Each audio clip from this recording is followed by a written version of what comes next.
Big hello to all my hostages out there. Would you like to hear what might actually be the greatest concept for a team of superheroes? Well, prepare yourself for the night shift. I'm Haussmann Comics, and before we jump into the video, I'd like to ask you to please hit like and subscribe if you're new here, or if you just haven't subscribed yet. We're actually really close to hitting 5,000 subscribers, and that would be awesome, so please do that. Okay, so the Shroud is actually a really awesome character in Marvel, and I don't think he ever gets the credit he deserves, and it's probably because he's sometimes written like crap, but he looks really cool, he's got a great set of powers, and here's something cool that he did. We're gonna talk about it. The Shroud is a superhero who takes a different approach to fighting crime. He pretends to be a criminal to fight crime from the inside, which itself isn't wholly original. The Green Hornet was doing it back on the radio in the 30s, the 1930s, because the 2030s are coming up, Jesus. But the Green Hornet didn't have a whole team, he just had Kato. That's right, the Shroud put together an entire team of villains pretending to be heroes, though they didn't know they were pretending to be heroes. They were villains thinking they were being villains. Under a hero, pretending to be a villain. Yes, the Shroud put together a team and turned them into a gang, taking out other criminals under the guise of strengthening their own regime, not realizing they are actually a force for good. And that is one hell of a concept. It's just too bad about the lackluster roster. Now, before anybody gets too upset in the comments and jumps down there and tells me how the Needle is their favorite character, like, yeah, that's great. The Needle's actually pretty cool. But this particular group wasn't really smashing any records in the popularity contests. We'll dive into each of them one at a time and you'll see what I'm talking about. But every character could be somebody's favorite, so let me know down in the comments if you love the Needle. Let me know down in the comments if you've heard of the Needle. Anyway, as I said, let's talk about each of the members of the Night Shift, and we'll go chronologically with when they appeared outside of the Night Shift. Digger debuted in June of 1969 in the Tower of Shadows #1. First written and drawn by Jim Steranko, but his look would change from artist to artist even in the first issue. But it's his page 1 Steranko look that would endure. He was essentially like the Crypt Keeper in a couple of anthology horror books, The Tower of Shadows and The Chamber of Darkness. But he was brought properly into the Marvel Universe in Spider-Woman #47. He's got a shovel and he digs. He looks kinda like a zombie, but he's got enhanced strength and he does not feel pain. Some of these characters you'll find there's not really a lot to talk about, though the next up is probably the most well-known among them. His name's Russell, with a Jack in front of it. The kind of name that fits a normal 18-year-old, but this guy sprouted fangs and pour-to-pour fur and howls whenever the moon grows full. You see, Jack's father was cursed by the Darkhold, and he inherited that curse on his 18th birthday to become the Werewolf by Night. First debuting in Marvel Spotlight #2 from 1972, created by Jerry Conway and Mike Ploog. Ploog. It was based off an idea that Roy Thomas had, but he's a werewolf. He had his own series and stuck to the horror corner of Marvel mostly. But by the 1980s, some of the horror corners of Marvel were just fully ingrained into the hero world, and that included Werewolf by Night. So next up is Tatterdemallion, and I know what you're thinking. You're thinking, who the heck is Tatterdemallion? I'm gonna tell you who Tatterdemallion is. Calm down, relax, just wait a sec. You were so impatient. Jesus. Sorry. Tatterdemallion.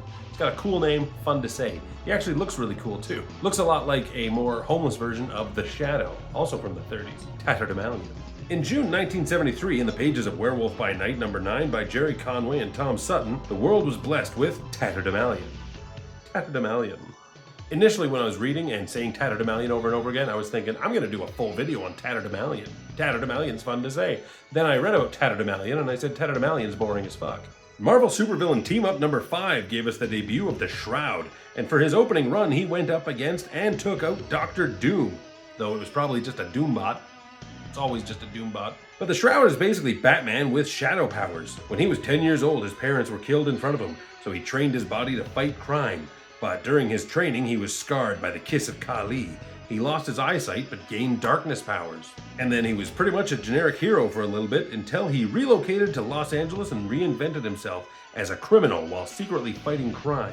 Honestly, I do think that in the future I am going to do a whole video on the Shroud in a similar vein to D-Man, because he's actually only got like 79 or 80 appearances under his belt. I can read all those and make a video on the Shroud, because the Shroud is pretty cool. Don't expect it anytime soon, but subscribe so you don't miss it. There you go. See, subscribing has value. Also, like this video, as I told you to earlier. You should have already liked it. Like it now. Sorry. In September of 1978, Mark Gruenwald and Carmine Infantino gave us The Needle in Spider-Woman #9. Right off the bat, I like this guy's design. He's got a distinct look that goes beyond just a color variation of a lot of generic villains had at the time. So 6 months earlier, an old tailor was closing up his shop when some thugs beat him up pretty badly. As he lay bandaged in the hospital, he lost his business, and his hatred manifested in his good eye being able to paralyze people with a single look. So he made a costume and set about getting revenge. And if anyone got in his way, Well, he'd freeze them with his gaze and sew their lips shut with surgical precision. That is so awesome. I actually had never heard of the needle before this, but I think the needle's so cool. Why? I'm pretty giddy about somebody getting their lips sewn shut, but like the needle's cool. Definitely gonna look more into him in the future. Tatterdemallion who? The Needle. Yes, please. And while the Needle does manage to paralyze Spider-Woman, she does recover rather quickly and takes him down with a venom blast. But in the very next issue, we get the first appearance of Gypsy Moth.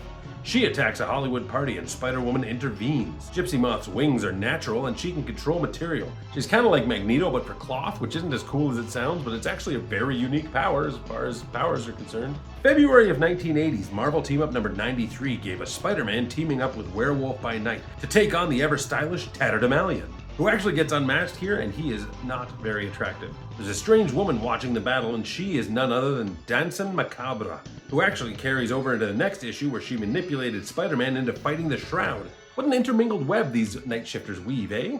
But Dansen Macabre's power is to hypnotize folks with her dancing. She pits Spider-Man against the Shroud because the Shroud is attempting to take over the criminal empire in Los Angeles, but also his whole cult of Kali thing. She appears to be part of an ancient sect that opposes Kali, though it's kind of dropped and doesn't come up again after this. When Spider-Man delivers the Shroud, he fights back and they have a three-way tango. Dansen attempts to dance for Spider-Man again, but the Shroud actually puts darkness over Spidey's eyes, preventing him from seeing, so he doesn't get hypnotized. Though the Shroud doesn't let Spidey know that he's actually a good guy pretending to be a bad guy. What he does is leave an unconscious Dansen Macabre with the web-headed hero. What team of villains is complete without a precog? Well, the Night Shift needs a precog, so they're getting one in Tick Tock. February of 1983 in Spider-Woman number 50, which actually has a lot more to it than just Tick Tock, so we'll talk about it. Tick Tock is introduced as the partner of the Locksmith, and together they have acquired a wide range of heroes and villains in their own personal prison. Because the Locksmith thought that superpowered people overshadowed what regular people could do, so he was locking them all up on the West Coast. These prisoners included Shroud, Gypsy Moth, Needle, Dansen Macabre, Tatterdemallion, Werewolf by Night, and a bunch of others that aren't part of the Night Shift, so I'm not going to talk about them. So Tiger was there. Wow. And the Hangman was there, and he joined the Night Shift way later. Anyway, a few escape attempts are made, including the Shroud banging his head into the bars until he's out cold. But it's actually due to Spider-Woman and Gypsy Moth changing costumes that allows them to break free, where they bust out the other heroes and subdue the Locksmith and Tick Tock. All of the villains are left in their cells aside from the Shroud and Gypsy Moth, so it could be assumed that the police came for everyone. Either way, it seems this encounter is clearly where the Shroud scouted many of his recruits for the Night Shift. The first appearance of the Night Shift is the next appearance for many of these characters. But before that, in the summer of 1984, in Iron Man number 187, we get the last two members for the price of one. It's the Brothers Grimm. Though they barely appear in this issue, and they are actually the second set of Brothers Grimm, the first debuting in Spider-Woman number 3. But in Iron Man number 188, we get much better acquainted with Percy and Barton Grimes. Their costumes apparently grant them the ability to conjure fairy tale items using sleight of hand, so they can basically pull a pie out of nowhere and throw it at you, and it will burst into 4 and 20 blackbirds. Now I'm going to stop the entire video here and tell you about a time I was playing Dungeons and Dragons years ago, and our party came across a scarecrow, and this scarecrow came to life and attacked us, and then burst forth with crows, and I stopped and I said, "Whoa, it looks like there's 4 and 20 blackbirds baked in this guy." And it fell flat. Nobody else laughed at it. My DM was my girlfriend at the time, and she didn't even smirk. And I basically am just here to justify this, thinking at least one person in the comments below has to find that moderately funny. I was a half-elf monk named Field, in case you're wondering. It was very quick-witted. Anyway, the Brothers Grimm actually managed to outclass and escape Iron Man, though it is James Rhodes at the time, and they're picked up by the police. Now we wait nearly 4 years till 1987, which is enough time for all these characters to have plausibly gone anywhere and done anything, when we see them as the Night Shift in the pages of Captain America number 330. Hey look, it's D-Man. The team actually rescues Captain America in the sewers and helps him take down the power broker, and this is where the Shroud reveals his story to Cap. Basically, he has positioned himself as a crime lord in LA, and he uses this team of villains to take out other crime lords, and they split the riches that they steal. So they are cleaning up the city without even realizing it. Though Jack Russell is aware of the truth, and his werewolf form is kept in check by Dansen Macabre. They appear later in West Coast Avengers stories mostly, and we see that their home base is the Tower of Shadows, way back from Digger's old series. Also, it's where we get the meme template for Moonlight demanding money from Nerd Dracula. That's right, folks, that never actually happened. Don't trust everything on the internet.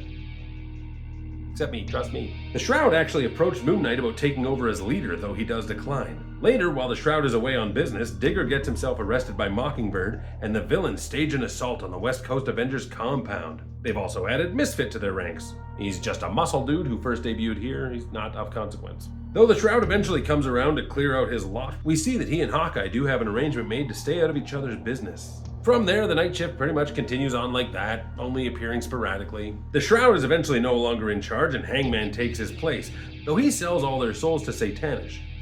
The Hood would run them for a bit, Waxman, and then even Doc Ock as a superior Spider-Man. Yes, the Night Shift is always sure to pop up here and there over the years, but they're never really made much of an impact. I think the basic idea of a team of supervillains being tricked into doing good, I think there's a great premise there. It's not unlike the Suicide Squad or the Thunderbolts, even though it's not really anything like them. Basically, I think it was just this D, E, and F tier of characters that they chose. Realistically, I think it's a great concept of everyone being tricked, though there is the whole logistics of it, how does the Shroud keep tabs on 10 different people and make sure none of them are out harming anyone or mugging people or doing anything, killing people while they're doing all this.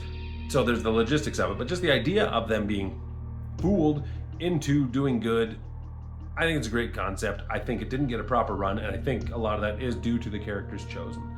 I think if you had some heavier hitter big names on there, maybe the Night Shift would have made a more lasting impact in the comic space. But here we are, and there they be. Anyway, thanks for enjoying this video. If you enjoyed it, thanks for watching all the way to the end, and stay Aussie, folks.